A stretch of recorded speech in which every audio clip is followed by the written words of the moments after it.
خب با نام و یاد خدا جلسه دوم سی شارپ رو شروع میکنیم با ادامه حالا کارگاه های کتاب و تحلیل مسائلی که توی این کارگاه ارائه شده بود. کارگاه نو در مورد عملگرهای منطقی داره صحبت میکنه. عملگر اند. ببینید من چند تا کارگاه رو رها کردم چون کارگاه ها دیگه تقریبا لابلای بعضی از کارگاه ها من توضیحاتش رو داده بودم. الان در مورد عملگر اند گفته قفل یک چمدون مسافرتی رمزش 25 در واقع 2 و 5. میخوایم برنامه برسیم که باز شدن قفل رو شبیه سازی بکنه. ارقام رمز هم جداگانه از ورود دریافت میکنه. میبینید گاهی اوقات صورت سوال چیزی از دریافت کردن به شکل مستقیم، چیزی از متغیر و یا خروجی نمیگه. مثل همچین مسئله. خب اینجا دیگه خودمون باید تشخیص بدیم. اولین چیزی که فعلا میبینیم این دریافت کردنه. گفته از ورودی دریافت میکنیم. خب گفتیم طبق کاری که همیشه انجام میدادیم دریافت کردن دستورش میشه چی؟ میشه read line. چند لحظه صبر کنید.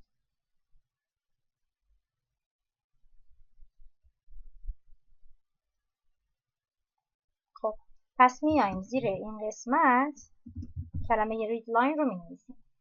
چه چیز را؟ ارقام رمز را. چند تا رقم قراره بگیره؟ 2 رقم قراره بگیره.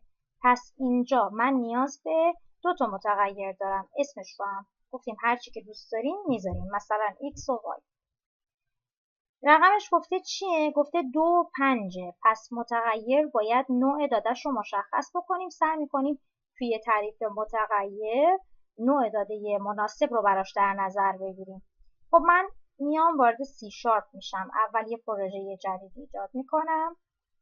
پروژه شماره 8. اسمش هم بذاریم تست 8.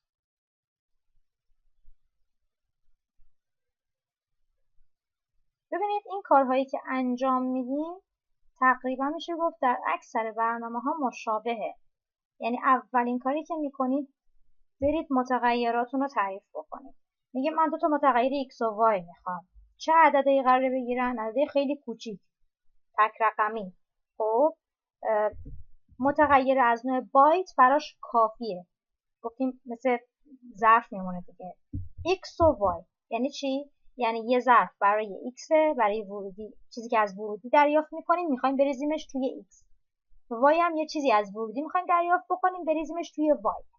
خب x رو میخوایم از ورودی بگیریم. ببینید هر وقت میخواید از ورودی بگیرید اول اسم متغیر رو بنویسید، یه مساوی بذارید، بعد دستور کنسول دات read line. یعنی این دیگه جزء ثابت همه ورود دریافت کردن از ورودیه. ولی اگر بهتون خطا داد به خاطر اینکه تبدیل نوع داده انجام ندادیم. خب بعد از مساوی تبدیل نوع داده انجام میدیم. به چه چیزی باید تبدیل شود؟ به بایت. پس کلمه بایت رو می‌نویسم. دات. چه متدی برای تبدیل نوع داده داریم؟ پارس.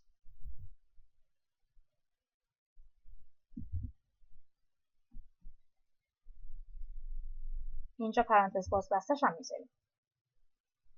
صفحه رو زوم کنم. بذارید یه لحظه.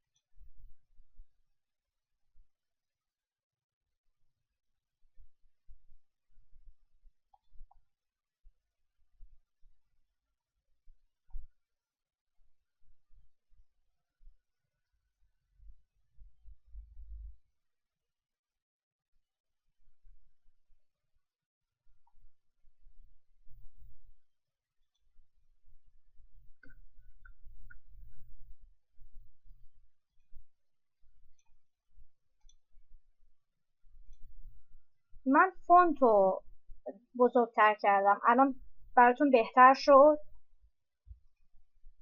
سعی کردم با افزایش اندازه فونت مشکل دیدن رو حل کنم. الان فونت رو بزرگ کردم، فکر کنم بهتر میشه، خونده میشه. درسته؟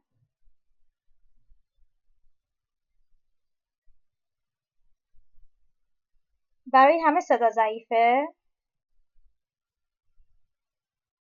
لطفا از هندز فری استفاده کنید.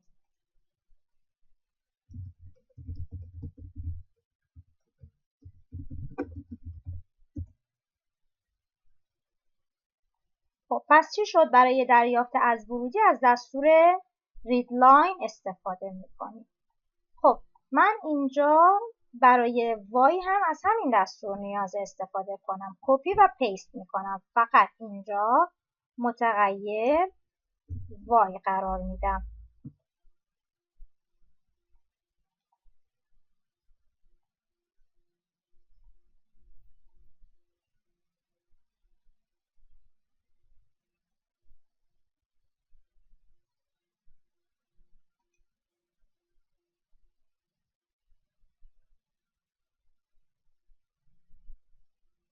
دوستان مشکل توی تصویر دارید؟ یه لحظه من شیر رو قطع کنم، دوباره شیر میکنم.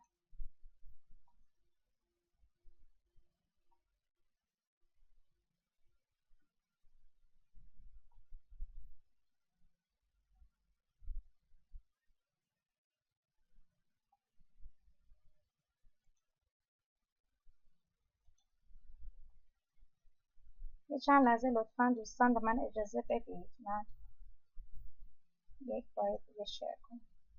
الان صفحه من دیده میشه براتون؟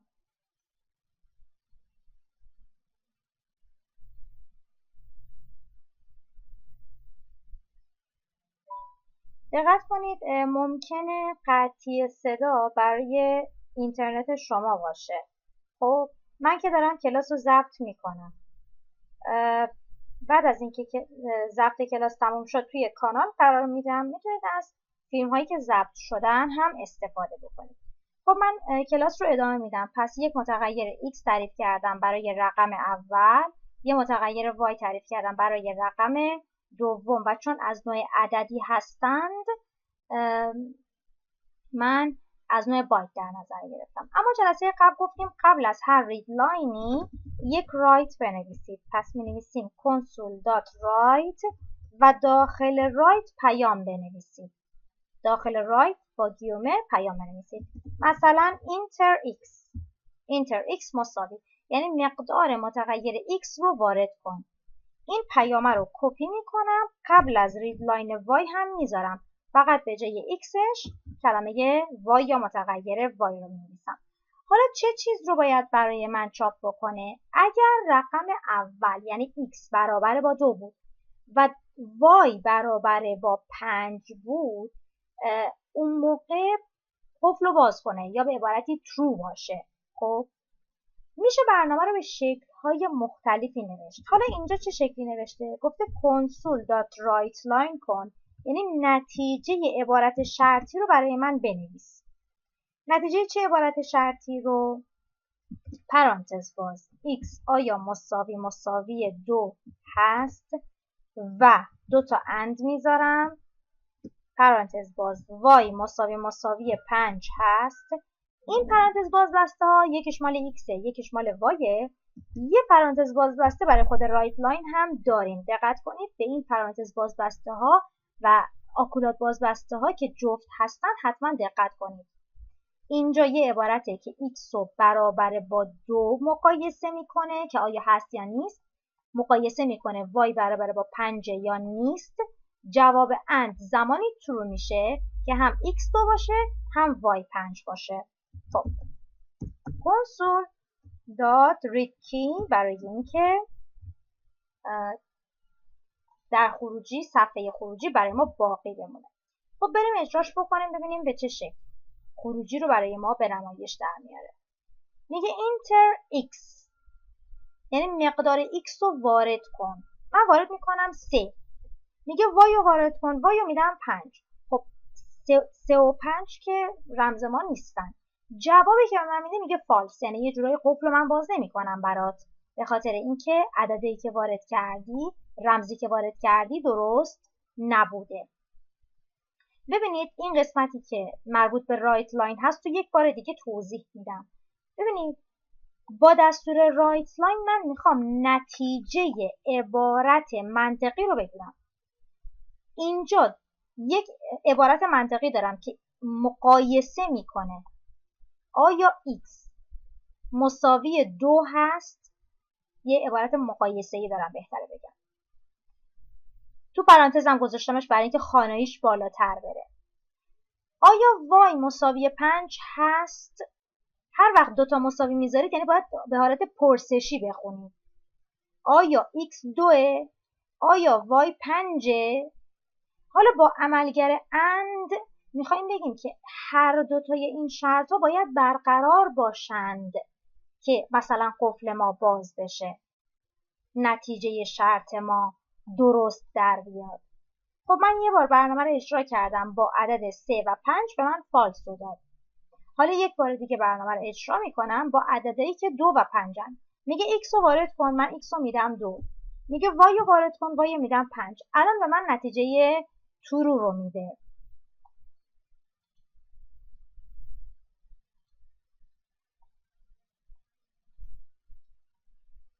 بذارید من فونت این قسمتم بزرگتر کنم که راحت تر ببینید. پس x رو دادم 2، y رو دادم 5، به من نتیجه چی داد؟ نتیجه ترو داد، یعنی درسته، یعنی قفل درست، برنامه رو درست نوشتم و قفل باز میشه. خب این هدف این برنامه چی بوده؟ اینکه شما با عملگر منطقی اند آشنا بشید. عددهای مختلف رو امتحان میکنید و بعد نگاه میکنید کی نتیجه رو به شما ترو میده. فقط در یه حالت به شما ترو میده، دیگه هیچ حالت دیگه ترو نمیشه. اونم x 2 باشه و y 5 باشه. خب مثلا دیگه خودش کنجکاوی داده، با توجه به این چیزی که من گفتم کنجکاوی‌های کتابو دیگه خودتون حل بکنید. گفته عبارت منطقی بنویسید که درستی عدد ورودی که شماره یک ماه سال است رو بررسی کند. خب اینجا فقط یک متغیر نیاز داریم، چون فقط میخوایم ماه رو دریافت بکنیم و میخوایم بدونیم آیا ماه رو که وارد میکنیم یا ماه بزرگتر از یکه یا مساویه با یکه یا کوچکتر مساویه با 12. غیر از این نباید باشه. فقط در همین حالت ترو باید به شما بده. پس از عملگر چی استفاده میکنید؟ اند. ماه زمانی عددش درسته که عددی که براش وارد کردید بزرگتر از یک و بزرگتر مساوی یک کوچکتر مساوی با 12 باشه. بذارید من برنامه‌شو همینجا براتون بنویسم. خب برنامه شماره 9 تست 9. برنامه قرار چیکار کنه؟ یه عدد که نشون دهنده ماه از سال هست رو بگیریم. خب متغیر باید براش تعریف کنیم. روند ما اینه، به ترتیب متغیر تعریف کنیم. متغیر نوع داده میخواد. اولین نوع داده که حالا کوچیک مناسب ظرفیت زیادی اشغال نمیکنه بایته. پس میگم یه متغیر در نظر میگیرم بایت، اسمش هم میذارم m، از ماه میاد، مانت. m مساوی است با console.readline. ببینید چقدر برنامه راحت شد. ببینید این رونده خیلی تکراریه. ما تا حالا چند بار از این برنامه استفاده کردیم. اول متغیر تعریف کردیم، بلافاصله از ورودی دریافتش کردیم. خطا میده، باید هم خطا بده. تبدیل نوع داده انجام ندادیم، باید به بایت تبدیل کنیم چون متغیر ما از نوع بایته. با چه متدی؟ با متد پارس. پرانتز بازش رو اینجا میذارم، پرانتز بستم قبل از سمیکولون. گفتیم ریدلاین ما بدون رایت نباید باشه، پس یک console.write اینجا می نویسم، تو پرانتز گیومه پرانتز بسته سمیکولون. داخل گیومه پیام میدم اینتر مانت مساوی، یعنی مقدار ماه رو وارد کن. حالا باید در برابر این مقدار ماه چیکار کنیم؟ بیایم برنامه بنویسیم. هر چیزی رو به عنوان ماه قبول نکنیم. ماه 20 نداریم، ماه بین 1 تا 12 داریم. پس اینجا لازمه شرط بنویسیم.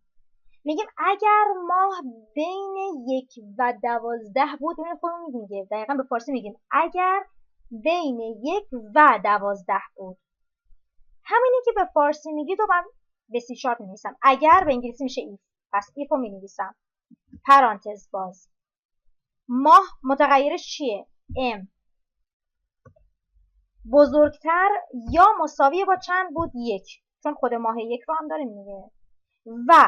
و توی سی شارپ 2 تا علامت انده. دوباره باید بگیم ماه یعنی ام کوچکتر مساوی با 12 باشه.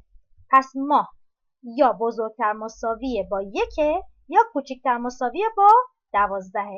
میگیم اگر بزرگتر مساوی با 1 و کوچکتر مساوی با 12 بود، یک کاری بکن، یه پیامی بهم نشون بده. مثلا console.writeLine مثلا correct، یعنی ماهی که وارد کردی ماه درستی وارد کردی.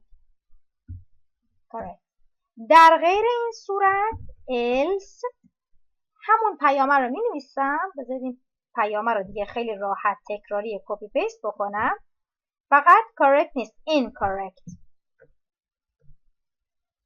یعنی ماه معتبری نیست.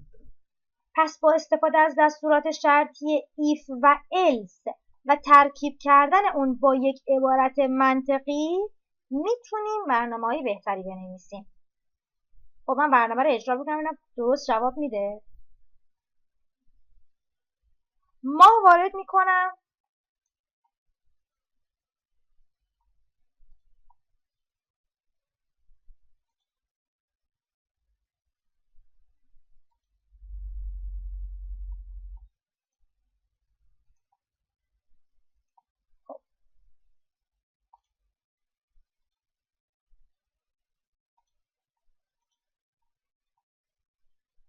یه بار دیگه برنامه رو اجرا کنیم. خب ماه رو وارد میکنم، ماه 20. console.readkey رو ننوشتم، کنترل F5 هم نگرفته بودم برای همین. برای اینکه خروجی باقی بمونه یه console.readkey باید ته برنامه‌تون بنویسید، یا اینکه برنامه‌تون رو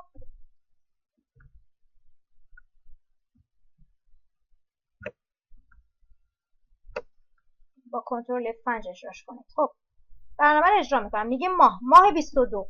میگه incorrect، ما ماه 22 نداریم، اشتباهه. خب یک بار دیگه برنامه رو اجرا میکنیم، ماه درست رو بهش میدیم. میگه ماه 5، مینویسه correct.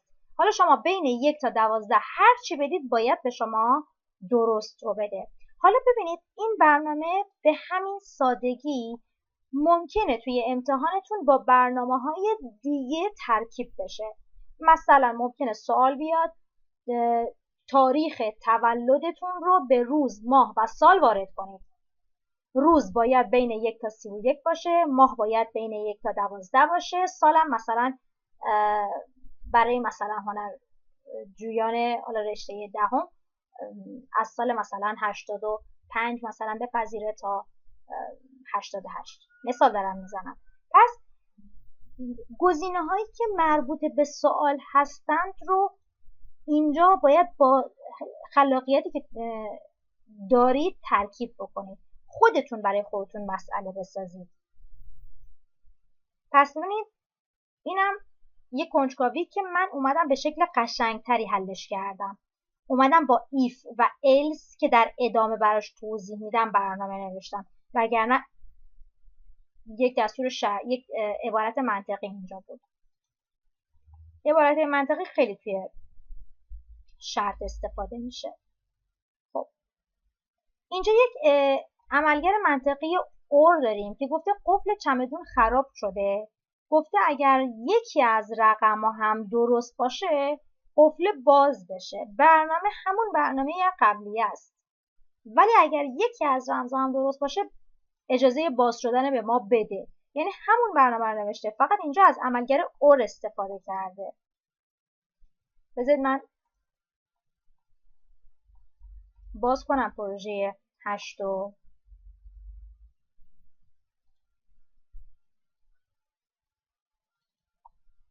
پروژه شماره 8.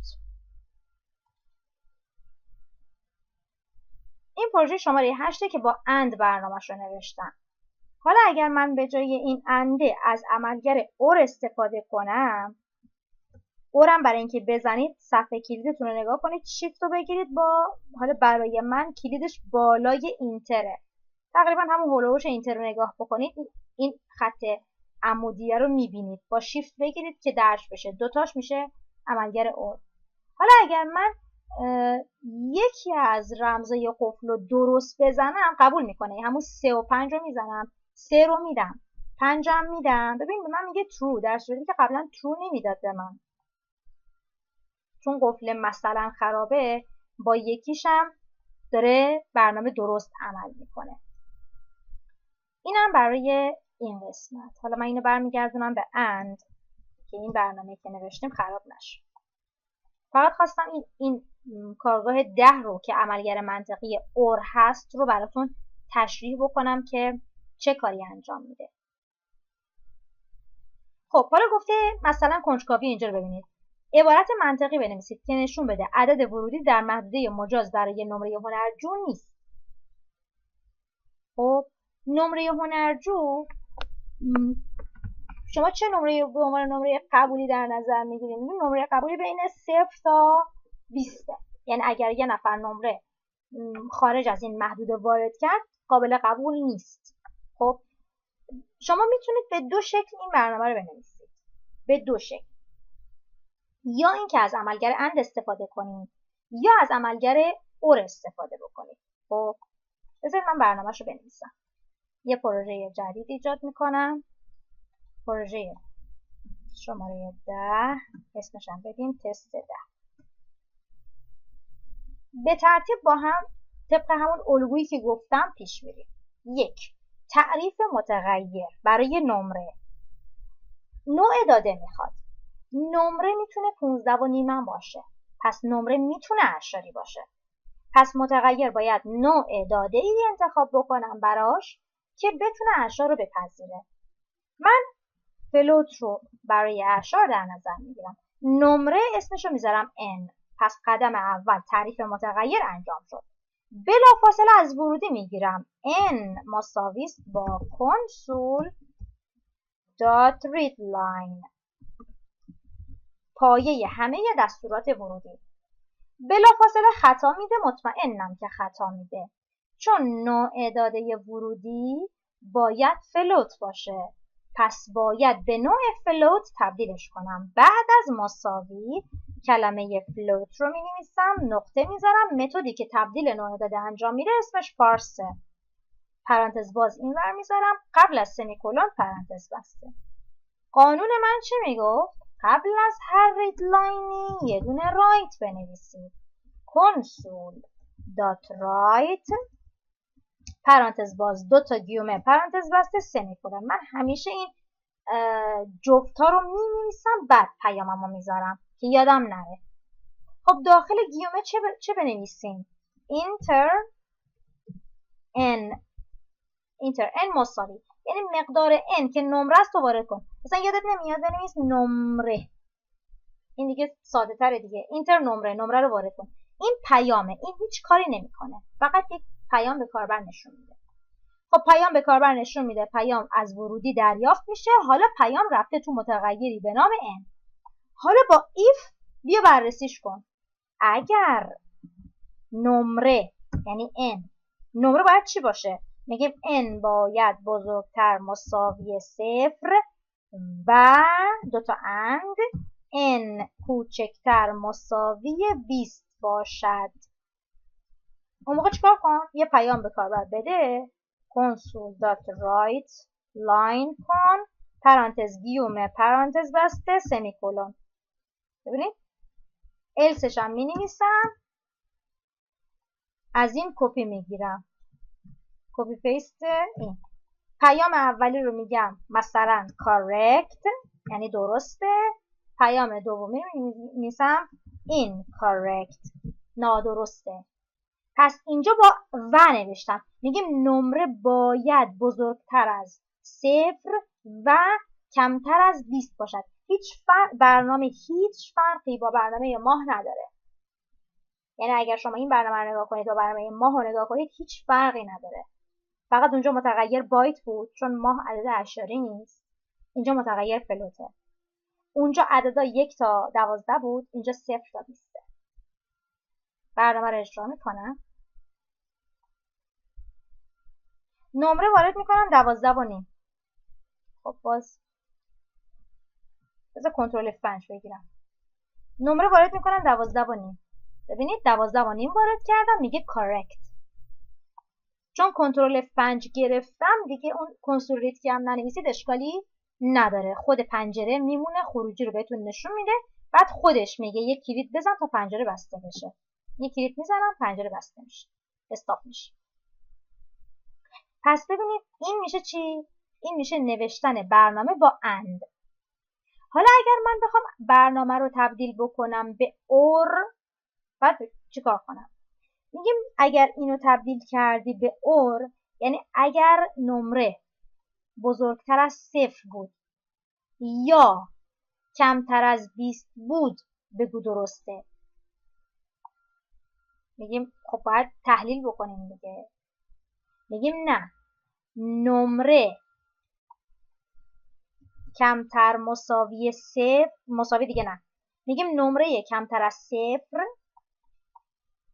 و نمره بیشتر از 20 نداریم. اگر نمره کمتر از 0 بود یا نمره بیشتر از 20 بود پیام incorrect بده، اینجا میشه incorrect، و در غیر این صورت پیام correct بده، اینجا میشه correct. پس ببینید خوب دقت کنید، اگر شرط and رو خواستید به شرط or تبدیل بکنید باید علامت ها رو عوض کنید. اونجا علامت بزرگتر مساوی بود، اینجا میشه کوچکتر. اینجا علامت کوچکتر مساوی بود، اینجا میشه بزرگتر. حتی مساوی رو هم نباید بنویسید. میگیم نمره کمتر از 0 قبول نیست، اینکارکته، یا نمره بزرگتر از 20 هم قبول نیست یا. خب من برنامه رو اجرا کنم ببینم آیا با اورم آیا تونستم برنامه رو بنویسم. میگم -5. خب من کنترل F5 رو یادم میره بگیرم. -5. -5 نمره قابل قبولی نیست. پس می‌نویسه چی؟ incorrect. یعنی این نمره‌ای که وارد کردی نمره درستی نیست. دقت کردین؟ پس این برنامه رو تونستم هم با and بنویسم هم با or. حالا برای اینکه جفت این برنامه رو داشته باشید من یک کپی بگیرم از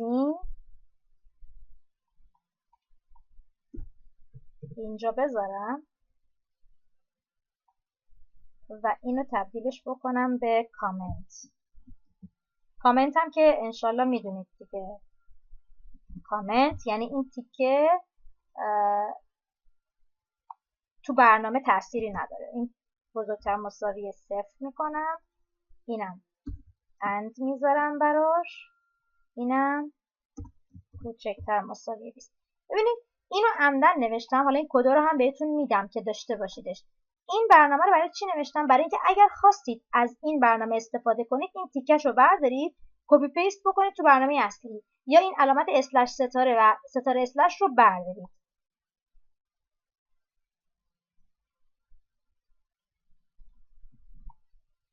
آره تو خروجی نشونش نمیده. بله این تیکه رو دیگه تو خروجی، یعنی تو خروجی برنامه‌تون اصلا نمیاره، اجراش نمیکنه کامنت ها. خب اینم از برنامه شماره 10 که حالا توی کنجکاوی سوالتون بود.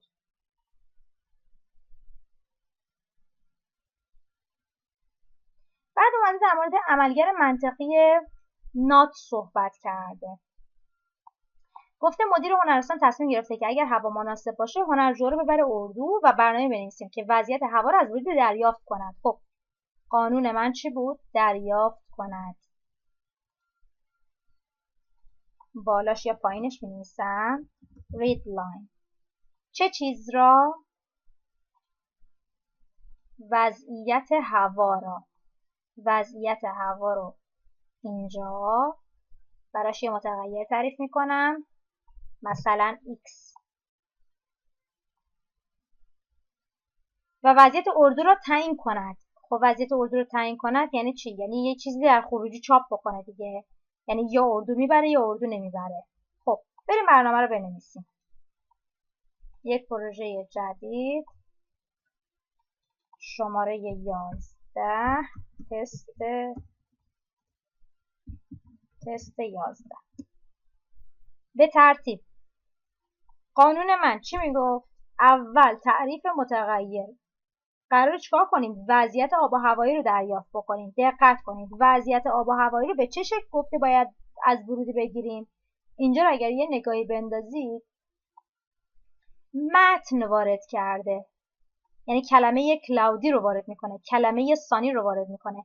پس وضعیت آب و هوایی از نوع رشته‌ایه، از نوع متنه، عدد نیست. پس می‌نویسیم string x.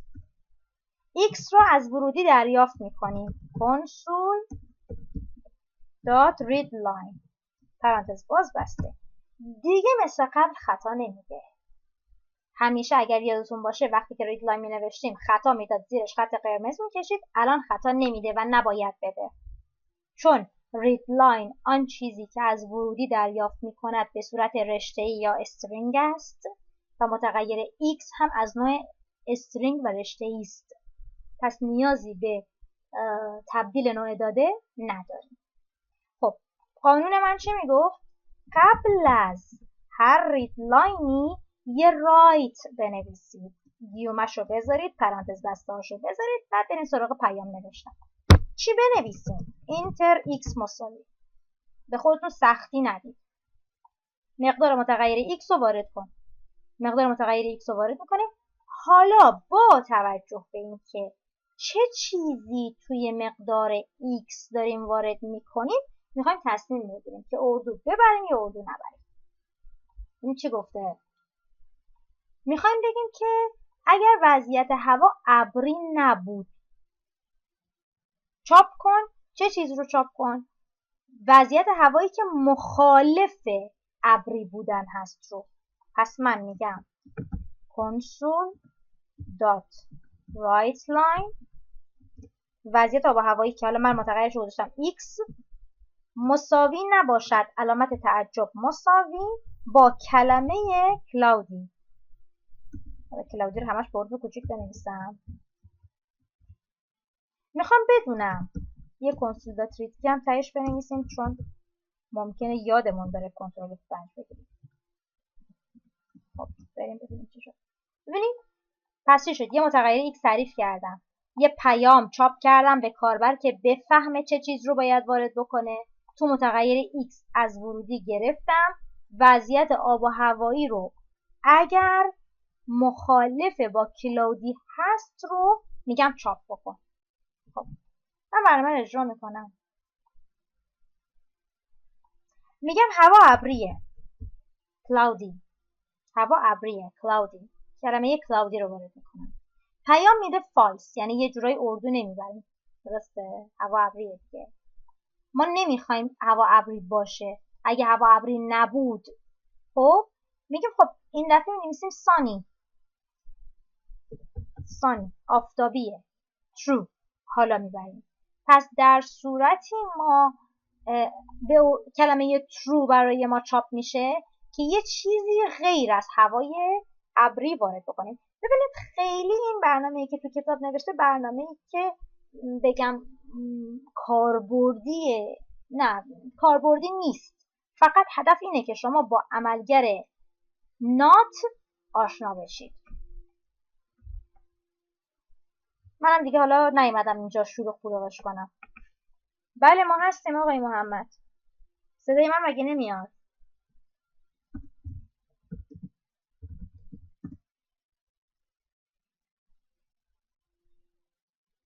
بذاریم یه نگاهی به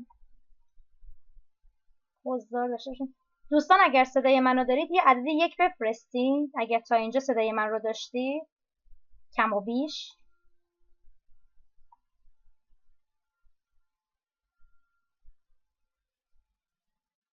خب نه ظاهرا صدا هست.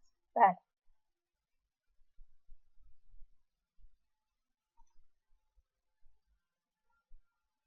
خب اینم از عملگر منطقی. آره صدا ممکنه بچه ها گفتن ضعیفه، حالا من گفتم از هندزفری استفاده کنم.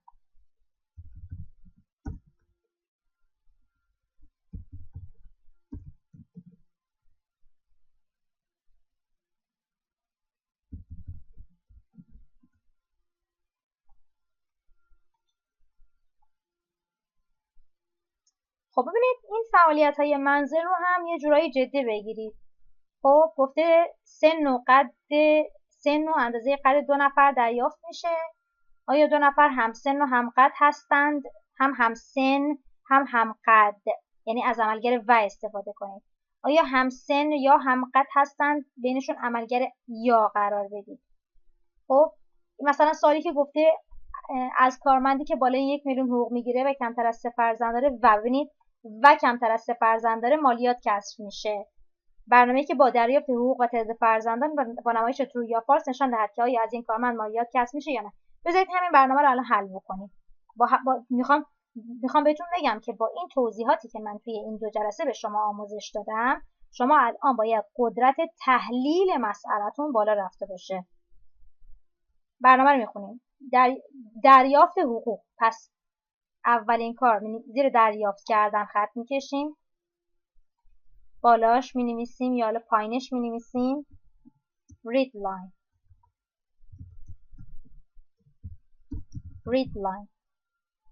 این چه read lineیه؟ کپس لاک هم انگار روشن. read line چه چیز را؟ حقوق را. دوباره میریم کلمه حقوق. نمیدونم حقوق به انگلیسی چی میشه، ولی میدونم که یه متغیره h میزنم، حرف اول حقوق. و تعداد فرزندان. 2 تا متغیر لازم دارم. فرزندانش هم میخوام، تعداد فرزندانش هم میخوام. میگم خب اسمش میذارم تی. خودم که میفهمم. اول برنامه جواب بده، بعدا اگر وقت کردم میرم سراغ این که یک نام مناسب برای اسم متغیران در نظر بگیرم. گفته با نمایش true false بگه که آیا مالیات کسر میشه یا نمیشه. خب بریم سراغ برنامه نویسی. یک پروژه جدید ایجاد میکنیم. پروژه شماره چند؟ 12. تست 12. بریم ببینیم به چه شکل این برنامه رو میشه نوشت. اگر تا الان از روش هایی که من گفتم دقت کرده باشید، ما 2 تا متغیر میخوایم. یکی برای حقوق، یکی فرزندان. ببینید اینجا 2 تا متغیر نوعشون مثل هم نیست. حقوق یه عددی خیلی بزرگ میتونه باشه. تعداد فرزندان نه، خیلی کم. پس بیایم حقوق رو از نوع اینت یا لانگ در نظر بگیریم. فرزندان از نوع بایت. پس گاهی اوقات پیش میاد که نوع متغیرهامون مثل هم نیست. پس میایم مینویسیم long h، یعنی حقوق از نوع لانگ، بایت t، تعداد فرزندان از نوع بایت. در هر صورت هم باید حقوق از ورودی بگیرم، هم تعداد فرزندان رو. خب h مساوی است با console.readline. readline قطعا به ما پیغام خطا میده، یعنی زیرش خط میکشه، چون باید به لانگ تبدیل بشه. پس می‌نویسم long.parse. اینجا یه پرانتز باز میذارم، قبل از سمیکولن پرانتز رو میبندم. هر قانون من چی بود؟ هر رید لاینی پشتش یک رایت بنویسید. گیومه هاشم بذارید و حالا توش مثلا پیام مناسب باید کنید. اینتر h مساوی.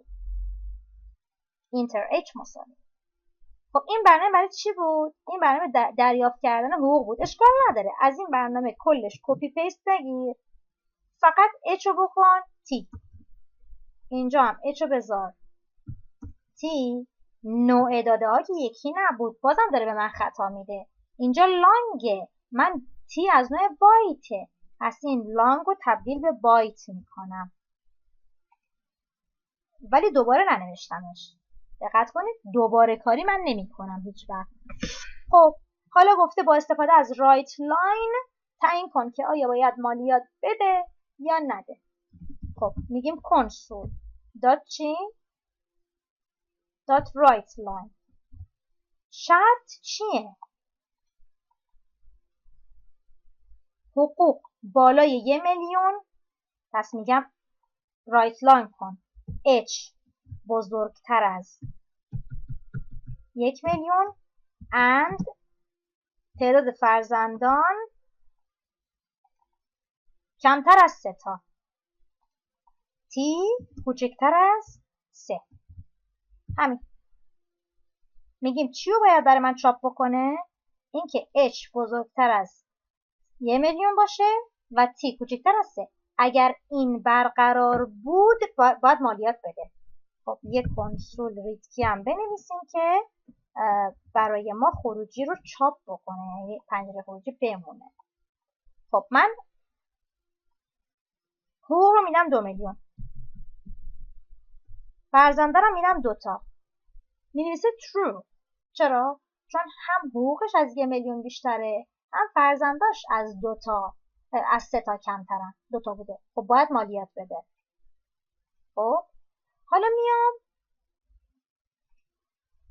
شرط رو عوض میکنم. حقوق رو میدم 500,000. فرزنده رو میدم 2. میگه فالس. این شخص نباید مالیات بده. چرا نباید مالیات بده؟ چون یکی از شرطا برقرار نبود. کافیه یکی از شرطا برقرار نباشه.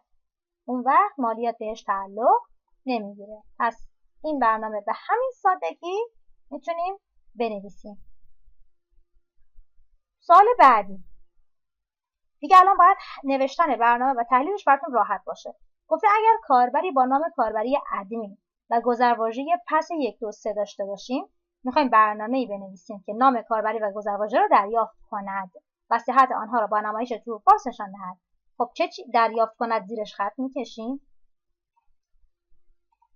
اینجا می‌نویسیم چی؟ read line. چه چیز را؟ 2 تا متغیر داریم. نام کاربری و گذرواژه. متغیر نام کاربری رو می‌نویسم u یا user، گذرواژه رو می‌نویسم p یا پسورد. خب بریم سراغ برنامه نویسی. خب صحت آنها را با نمایش ترو فالس نمایش دهد. بذار تا آخر بنویسیم دیگه. حالا که این همه تحلیل کردیم و همیشه خوب نتیجه گرفتیم، نمایش دهد یعنی چه کار باید بکنیم؟ یعنی رایت لاین بنویسیم. چی رو تو رایت لاین بنویسیم؟ میگیم یه عبارتی بنویسیم که جوابش ترو فالس میشه. u مساوی ادمین، p مساوی پس 1 2 3 باشه. پس همه چیز صورت سوال خودش رو من گفته. من فقط باید اینا رو منسجم توی برنامه بیارم. بریم سراغ برنامه نویسی. پروژه شماره 13 رو بنویسیم. 13 تست 13.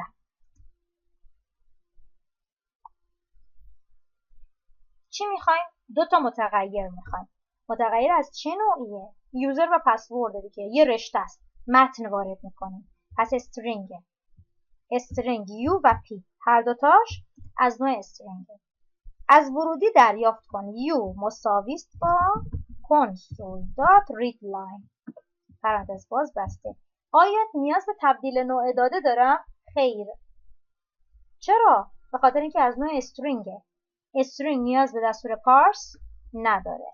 طبق قانون من هر ریدلاینی پشتش باید یه دونه رایت بذاری. گیومه هاشو بزن، سمیکولونشو بذار. حالا برو داخل گیومه بنویس enter username. یوزرنیم رو وارد کن. خب تکراریه. این 2 دستور تکراری هست. کپی پیست. کنترل C کنترل V. فقط کلمه یوزرنیم رو بنویس پسورد. متغیر u رو هم تبدیل کن به متغیر p.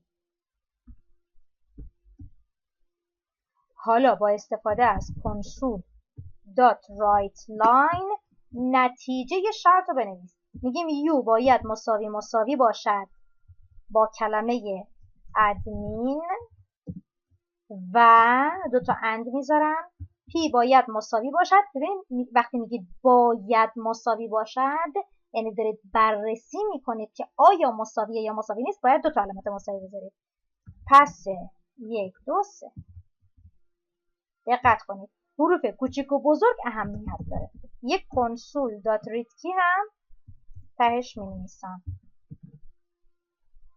وقتی که شما متغیر از نوع رشته‌ای در نظر میگیرید، هنگامی که میخواهید مساوی بودن رو بررسی بکنید حتما باید رشته رو درون علامت گیومه قرار بدید.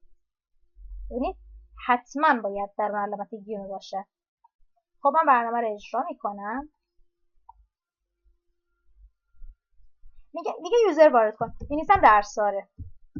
میگه پسورد پسه 1 2 3. یوزر درست نیست ولی پسوردم درسته.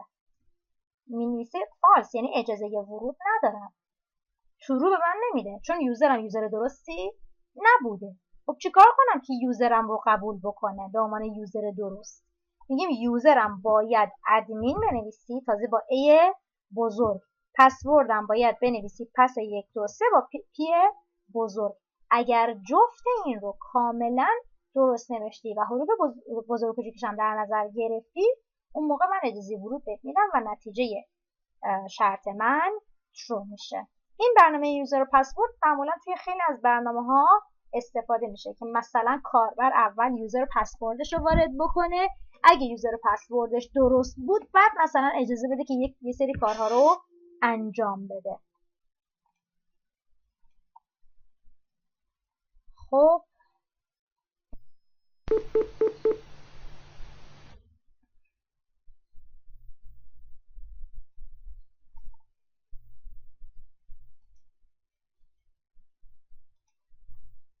دوستان صدای من رو دارید؟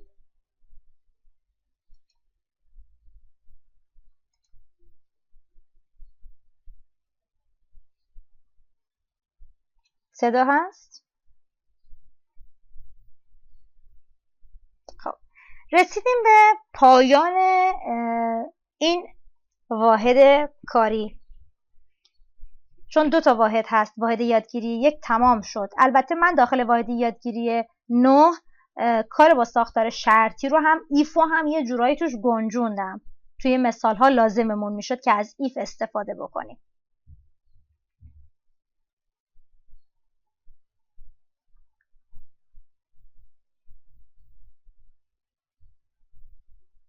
خب اگر سوالی هست دوستان من منتظر هستم ببینید سوالاتون رو بپرسید. یه چند دقیقه حداقل وقت بذاریم برای سوال و صحبت های شما.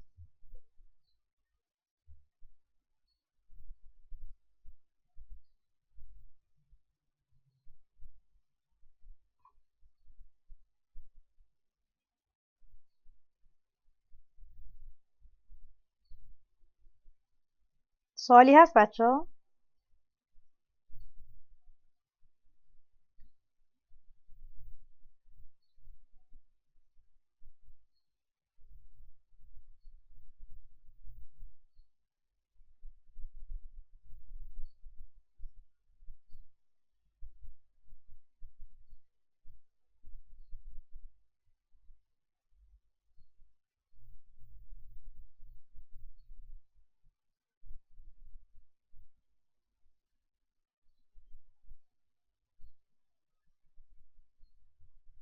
خب اگر سوالی نیست که بریم دوباره ادامه بحثمون رو بگیم.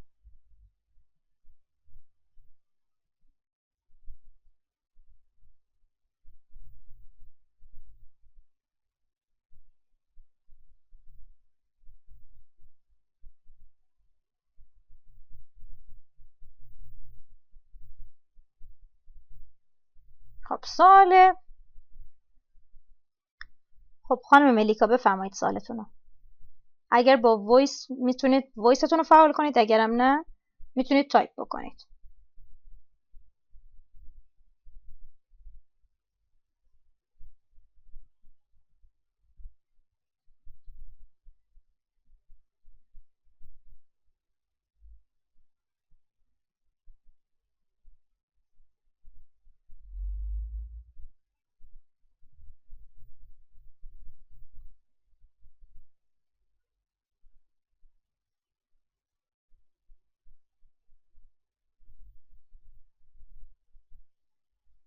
متغیر بول زمانی استفاده میشه که شما میخواید true یا false بودن مقداری رو ذخیره کنید. true یا false بودن مقداری رو میخواید ذخیره بکنید. میخواید براتون یه مثال بزنم؟ بذارید من براتون الان یه مثال میزنم. همین برنامه یوزر و پسورد رو میخوام برنامه یوزر و پسورد بله چشم میخوام برنامه یوزر و پسورد رو عوض بکنم. بیاین همینجا براتون یک مثال قشنگ بزنم. تست 14.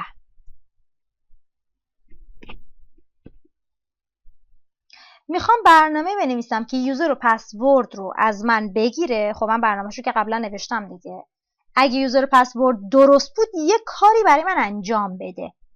خب اینجا یه متغیر تعریف میکنم از نوع بول، اسمش رو میذارم f. متغیر f قرار هست توش نتیجه درست یا غلط بودن عبارت منطقیمو ذخیره بکنه. دیگه نمیخوام تو رایت لاین بنویسمش، پس رایت لاین رو پاک میکنم. میگم f مساوی است با نتیجه این عبارت منطقی. نتیجه این عبارت منطقی رو تو متغیر f ذخیره میکنم. متغیر f از چه نوعی بود؟ متغیر f از نوع بوله، یعنی توش میتونه مقدار فالس یا ترو قرار بگیره. حالا با if بررسی میکنم. میگم اگر f مساوی با ترو بود پیام بده کنسول دات رایت لاین کن کلمه ولکام رو، خوش آمدید. اگه یوزر پسورد درست بود بگه خوش آمدید. در غیر این صورت پیام بده یوزر یا پسورد اشتباهه. user or password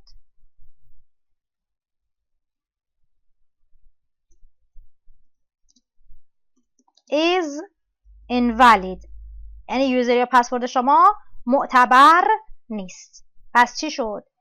من اومدم برنامه رو به شکل دیگه ای تغییر دادم. میخوام معتبر یا نامعتبر بودن رمز رو به من نشون بده. به جای اینکه ترو یا فالس را در خروجی چاپ بکنم، نتیجه عبارت منطقی رو درون یک متغیر قرار میدم مثل f که از نوع بولیان تعریف کردم، که از نوع بول تعریفش کردم. حالا برنامه رو اجرا میکنم و بعد ببینید با یه if else ساده خیلی راحت این f رو کنترل میکنم. میگم اگر f یعنی نتیجه این عبارت true بود، یعنی یوزر پسورد من درست بوده، پس بیا پیام خوش آمدگویی رو برای من چاپ بکن. در غیر این صورت نه، برو چیکار کن؟ برو پیام بده که یوزر پسورد درست نیست. خب من یوزر رو درست میدم ادمین، پسوردم درست میدم پس 1 2 3 با در نظر گرفتن حروف بزرگش. پیام من داد ولکام، خوش آمدید. دیگه اون کلمه ترو و کلمه فالس رو برای من چاپ نمیکنه. من برنامه رو گسترشش دادم. یک بار دیگه برنامه رو اجرا میکنم با یک یوزر دیگه. در ساره پس میگه user or password is invalid، یوزر پسورد شما معتبر نیست. دسترسی به میکروفون خودتون هم میتونید بدید، ولی بذارید من دسترسی بهتون بدم. ملیکا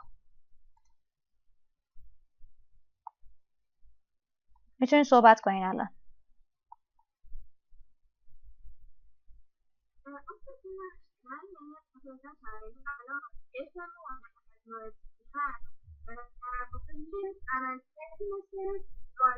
داره که داخل مثلا چیز نباشه، کوتیشن نباشه. نه، یعنی عملیات میده. اف نتیجه ترو یا فالس رو ذخیره میکنه. آره خواهش میکنم.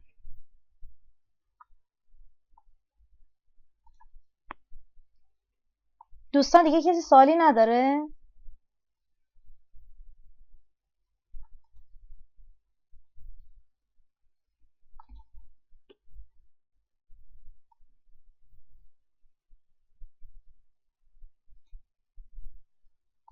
خب بریم سراغ کارگاه‌های مربوط به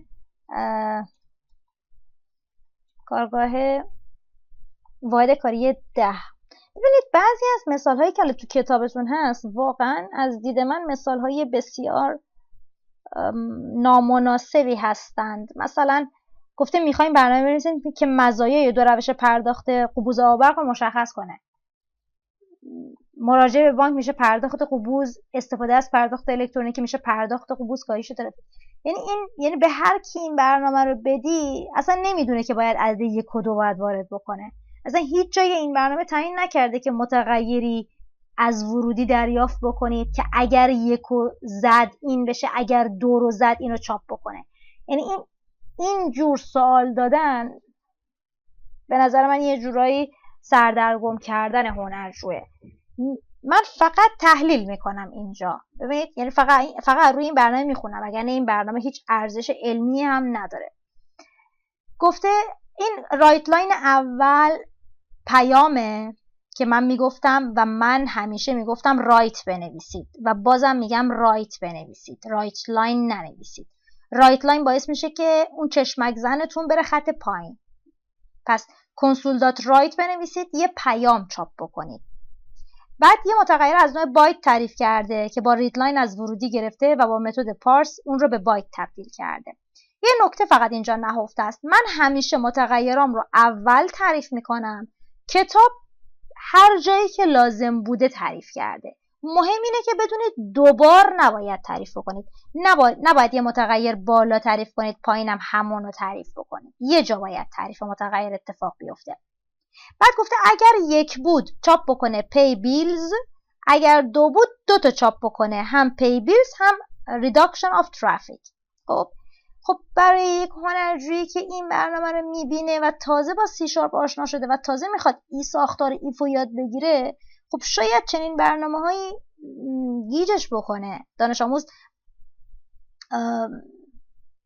انگلیسیاشو توجه بکنه. حالا انگلیسیش هم چیز خاصی نیستا، ولی برای هنرجویی که حالا کمی هم زبان مثلا ضعیفی داره فکر میکنه که مثلا اینها رو باید حفظ بکنه، اینها رو باید بلد باشه، در صورتی که اینجوری نیست. برای همین من خیلی وقتم رو روی این برنامه نمیذارم. یعنی کتاب اومده با یه برنامه شروع کرده که به جای اینکه ساده باشد متاسفانه پیچیده هست. بذارید من یه برنامه دیگه به جاش بگم. من میگم عددی رو از ورودی بگیره به من بگه زوجه یا فرده. خب این شاید خیلی منطقی تر باشه. برنامه چند میشه؟ میشه 15 تست 15. خب من میخوام برنامه بنویسم که یه عدد صحیح از ورودی بگیره. اینت تعریف میکنم x مساوی است با console dot readline پرانتز باز بسته. قبل از هر رید لاینی خطا داد. اول خطاشو برطرف کنم. int dot parse. چرا؟ چون رید لاین از نوع استرینگه، باید با متد پارس تبدیلش بکنیم. قبل از هر رید لاینی باید با دستور رایت، نه رایت لاین، پیام مناسبی به کاربر نشون بدیم. enter a number مساوی یک پیام میدم که کاربر بدونه باید یک عدد وارد بکنه. خب حالا برای اینکه بدونیم اون عدد زوجه، میگیم تقسیمش میکنیم بر 2.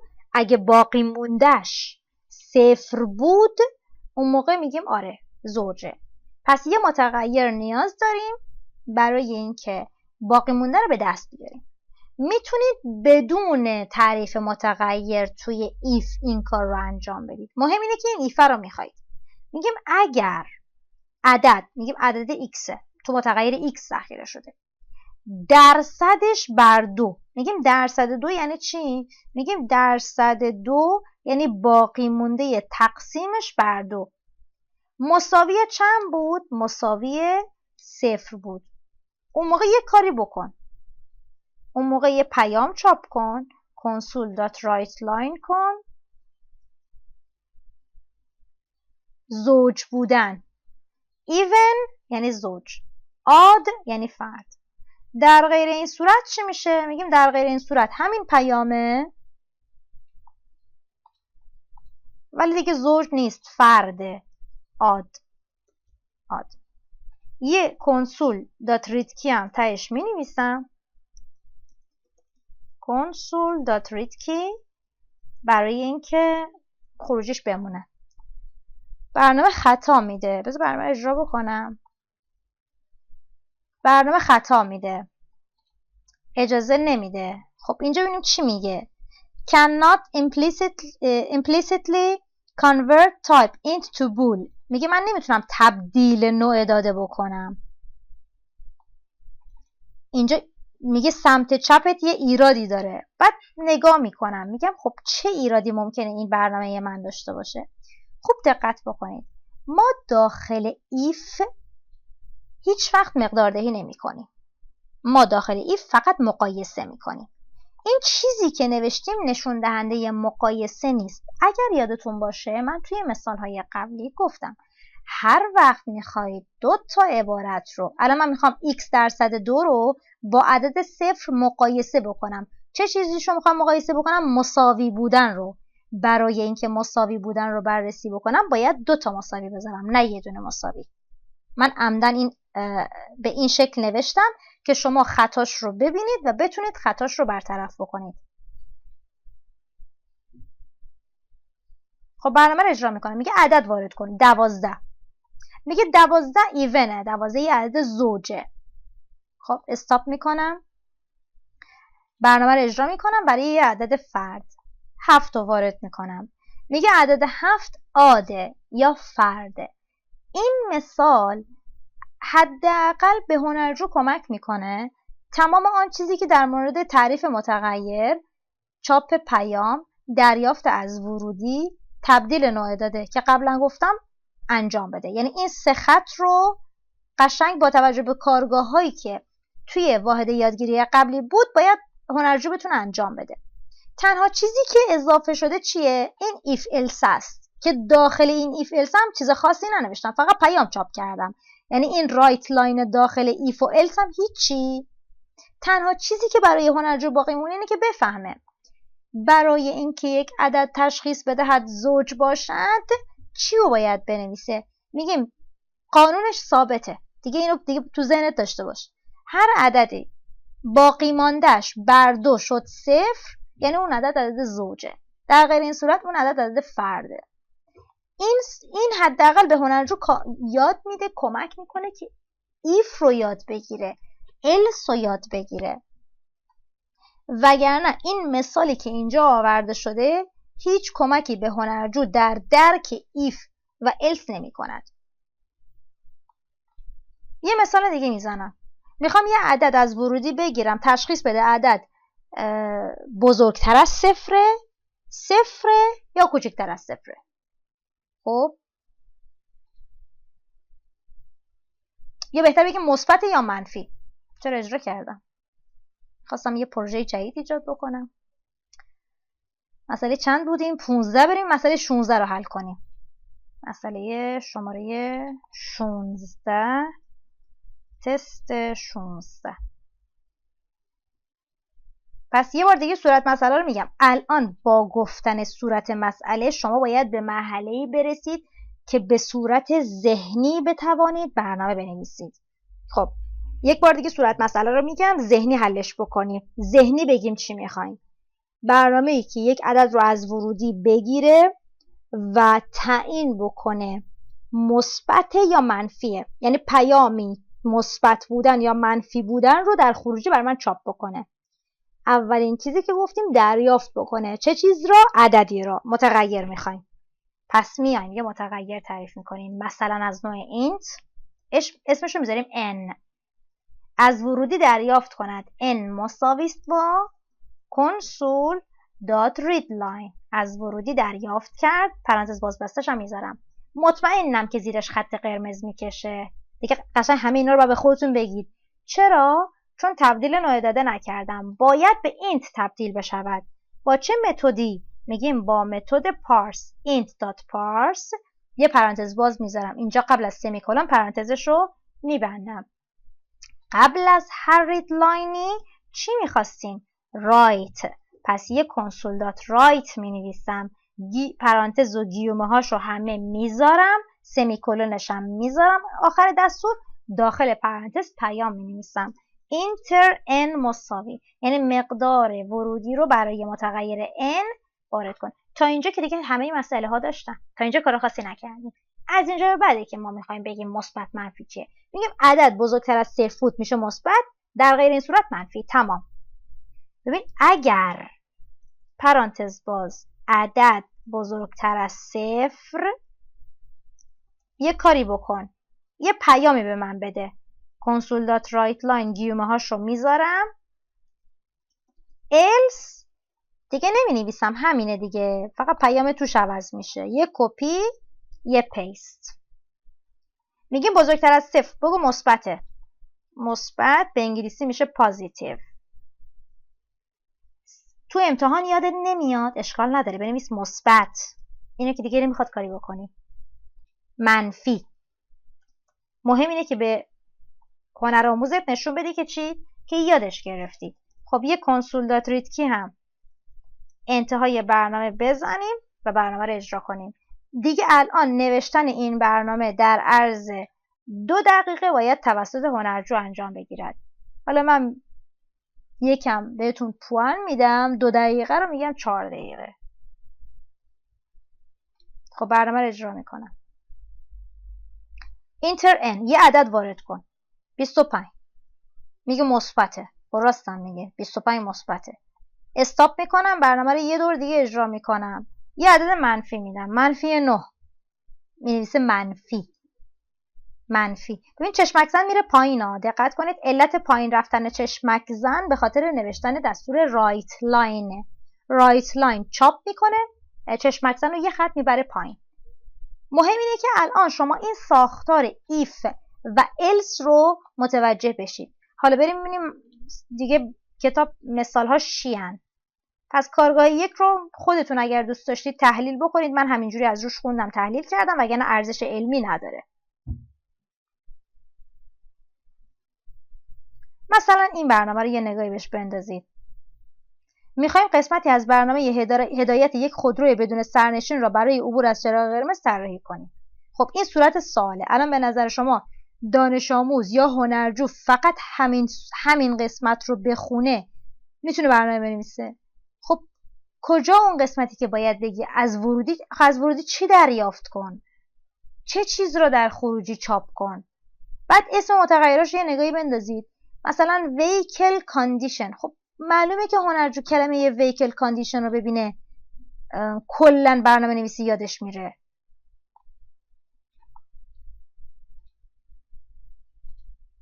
مثلا vehicle condition stop، vehicle condition move. بعد چاپ بکن vehicle condition رو. خب میتونستی به جای این کار خود رایت لاین رو همین بالا می نوشتی.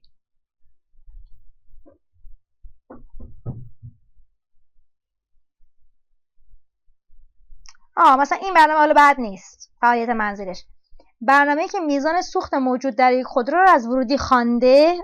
بذار این بگیم از ورودی خوانده. پس اینجا نیاز داریم به چی؟ به رید لاین. چه چیز را؟ میزان سوخت. میگیم این میزان سوخت ورودیه. متغیر میخوایم. اسمشو چی بذاریم؟ سوخت. اس. اگر کمتر از 5 لیتر بود، اینجا اگره. اگر هایلایت میکنم، میگیم اگر یعنی من باید if بنویسم. شرط من چیه؟ کمتر از 5 لیتر. این میشه چی؟ این میشه شرط من. پیام مناسب با رنگ قرمز و در غیر این صورت. در غیر این صورت معنی داره. میگیم در غیر این صورت یعنی else پیام مناسب دیگری با رنگ سبز نمایش دهد. نمایش دهدم هایلایت میکنم، میشه right line. right line. پس کل این برنامه رو تحلیل کردم. حالا میرم سراغ نوشتنش به ترتیب. میزان سوخت متغیر میخوام. ببینید سوخت دیگه چند لیتر مثلا سوخت میخوایم بزنیم. بیشتر از 255 که نمیخوایم. مسئله شماره 17. تست 17 رو با هم انجام میدیم. خب یه متغیر میخوایم. از نوع بایت میگیرم. اسمش هم میذارم اس. از ورودی دریافت میکنم اس مساوی است با کنسول دات رید لاین پرانتز باز بسته سمیکولون. باید به من چی بده؟ باید خطا بده. چرا؟ چون تبدیل نوع داده انجام نشده. بعد از مساوی می نویسم بایت دات پارس پرانتز قبل از سمیکولون هم پرانتز رو میبندم. قبل از هر رید لاینی باید از دستور رایت استفاده کنیم. یک پیام به کاربر بدیم. اول گیومه و پرانتزش رو ببند، بعد یه پیام بده اینتر سوخت. بیا اینتر سوخت مساوی سوخت خودرو رو وارد بکن. خب حالا از اینجا به بعده که این ایفه شروع میشه. ببینیم ایفه چی گفته بود. اگر کمتر از 5 لیتر. خب پس میگم ایف کمتر از 5 لیتر. چه چیزی کمتر از 5 لیتر؟ سوخت. پس اس کمتر از 5. گفته یه چیزی رو چاپ بکنه. console dot write line. پرید یه بار دیگه بنویسم که خودش بیاره. write line یه پیامی رو برای من چاپ بکن. در غیر این صورت یه پیام دیگه که من همیشه کپی پیست میکنم. یه ریدکی هم تهش بنویسم console dot readkey پرانتز باز بسته. خب اگر کمتر از 5 بود S is less than 5 liter.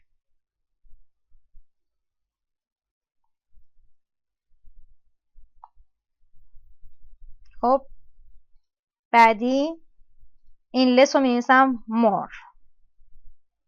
S یا سوخت، میزان سوخت کمتر از 5 لیتر، این سوخت بیشتر از 5 لیتره.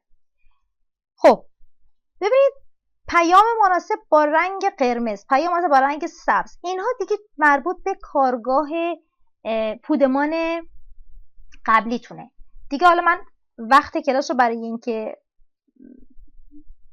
بک‌کاله رو فیلکاله رو اینا رو بگم نمیذارم دیگه. خودتون از اون دستورات مناسب استفاده کنید که رنگش رو هم عوض کنید. و برنامه رو اجرا میکنم. مهم اینه که ساختار برنامه‌تون درست جواب بده. خب برنامه رو اجرا میکنم. میگم مثلا من تازه بنزین زدم، مثلا 30 لیترم بنزین وارد کردم. میگه مردن 5، یعنی بیشتر از 5 لیتر الان سوخت داری. یا یک بار دیگه برنامه اجرا میکنم، مثلا 3 لیتر، میگه کمتر از 5 لیتر الان سوخت داری. این هم ساختار، یعنی برنامه ایف السی که حالا با استفاده از این فعالیت منزله خواستم براتون توضیح بدم. خب گفته میخوایم برنامه طراحی کنیم تا دریافت یک رشته برای زوج یا فرد بودن روزهای هفته برنامه بعد از ظهرهای علی رو تعیین بکنه. روزهای زوج این کار رو باید انجام بده، روزهای فرد این کار رو باید انجام بده. حالا پروژه‌ای که خودش نوشته چیه؟ گفته اگر کلمه‌ای که وارد کرد کلمه آده، کلمه دقت کنید، کلمه آد اگر وارد کرد یعنی روزهای فرد.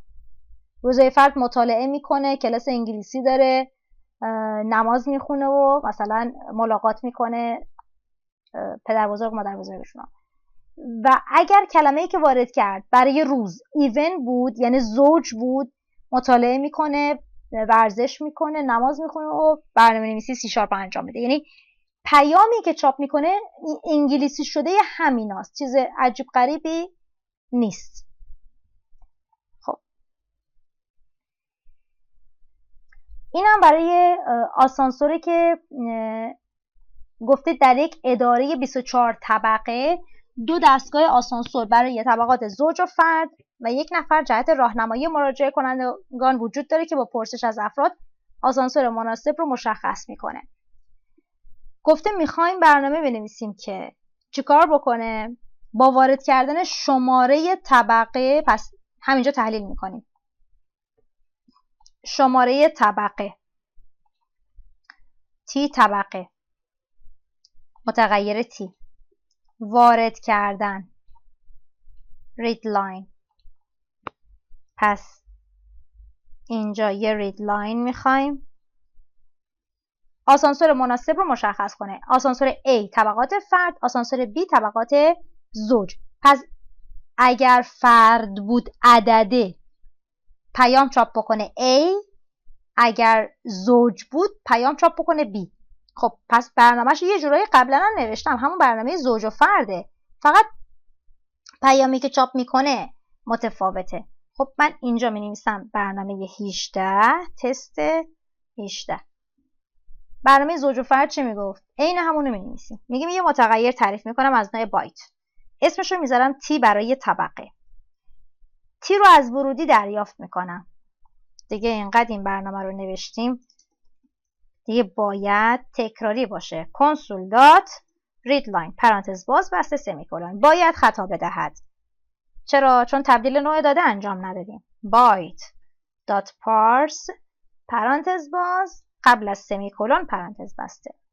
هر دستور ریدلاینی پشتش باید چی داشته باشه؟ یه دستور رایت داشته باشه. کاربر بدونه باید پیامی چاپ بکنه.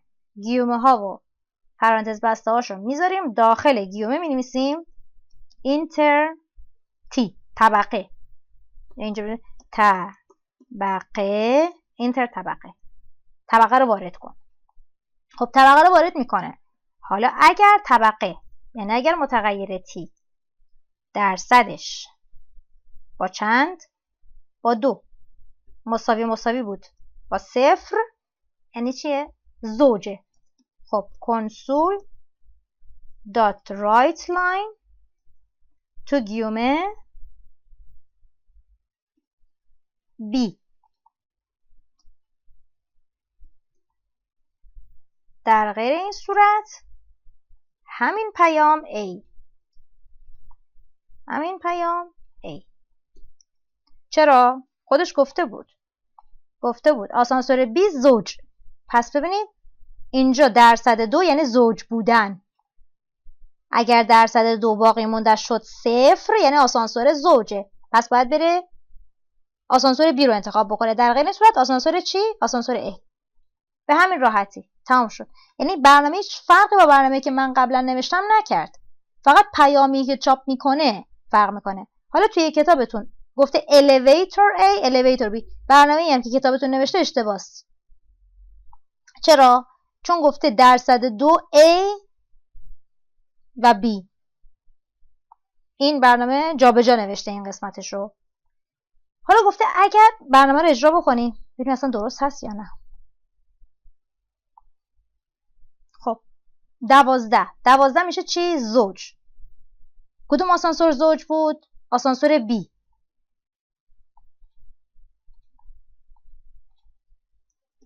خب اینجا کنسول دات ریدکی هم بنویسیم، پرانتز بازش هم بذاریم که صفحه خروجی برای ما باقی بمونه. خب 12 چیه؟ 12 زوجه. خب باید بره تو آسانسور B.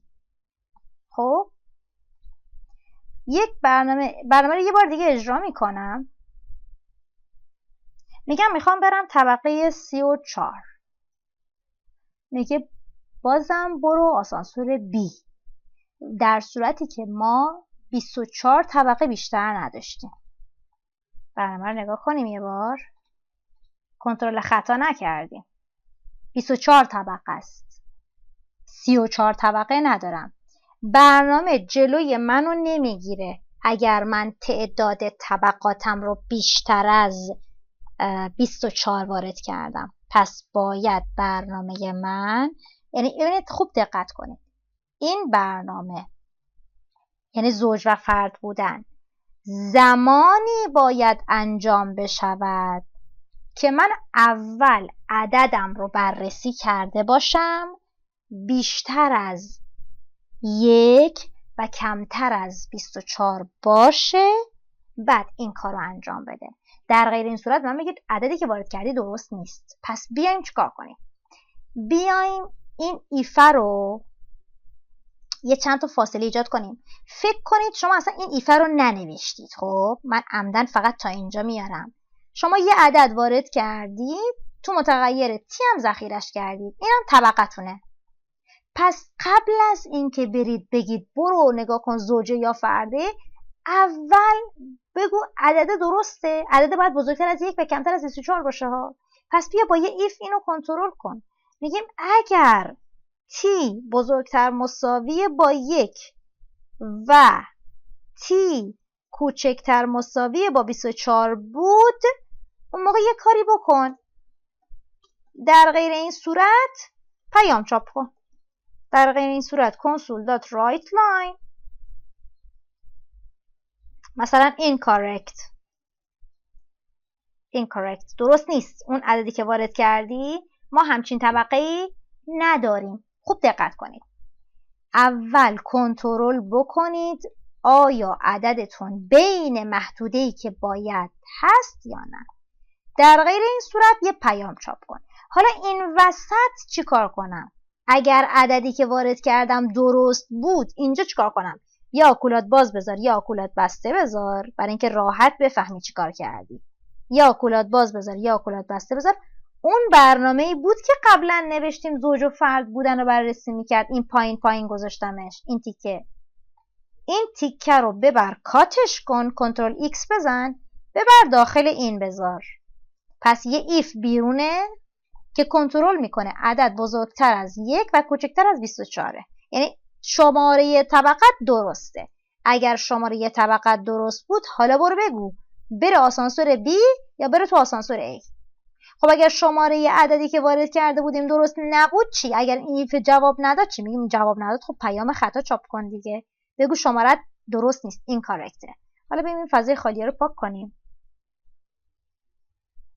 برنامه رو اجرا کنیم. برنامه رو اجرا میکنم. یک طبقه 34 میزنم. طبقه 34 وجود نداره، اصلا اسمی از آسانسور A و B نمیاره برای من.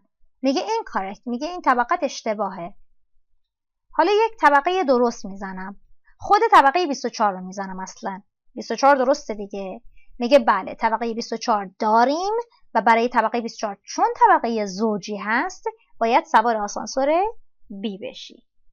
این هم میشه برنامه‌ای که کنترل میکنه عددایی که توی ورودی به کار بردید. یعنی من اگر هنرآموز باشم سوالات این مدلی طراحی میکنم. مثلا تاریخ تولد خود را وارد بکنید.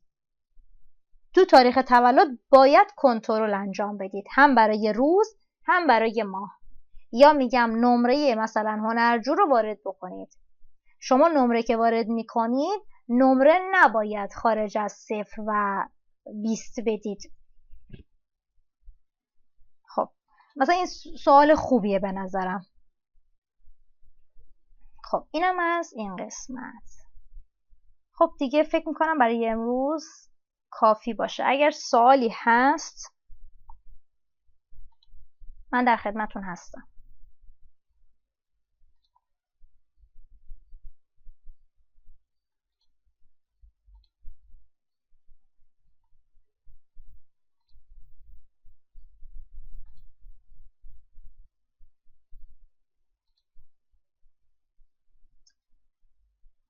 وایس نمیدید؟ خواهش میکنم آقای یوسف. خواهش میکنم خانم ملیکا. اگر سوالی هست من در خدمتون هستم. محتوای آموزشی هم توی کانالمون قرار میدیم و میتونید عضو بشید تو کانال و محتوای آموزشی رو با کیفیت خیلی بهتر داشته باشید. اگر دوستاتون هم هستن که فرصت نکردن که توی این جلسات آنلاین شرکت بکنن، آدرس پیج و کانال رو بهشون بدید که سریعتر در دسترسشون قرار بگیره. چون دیگه حالا نزدیک امتحان هم هستید، قطعا این آموزش ها خیلی میتونه بهتون کمک بکنه. خواهش میکنم. امیدوارم روز خوبی رو داشته باشید. خدایا رو نگهدارتون.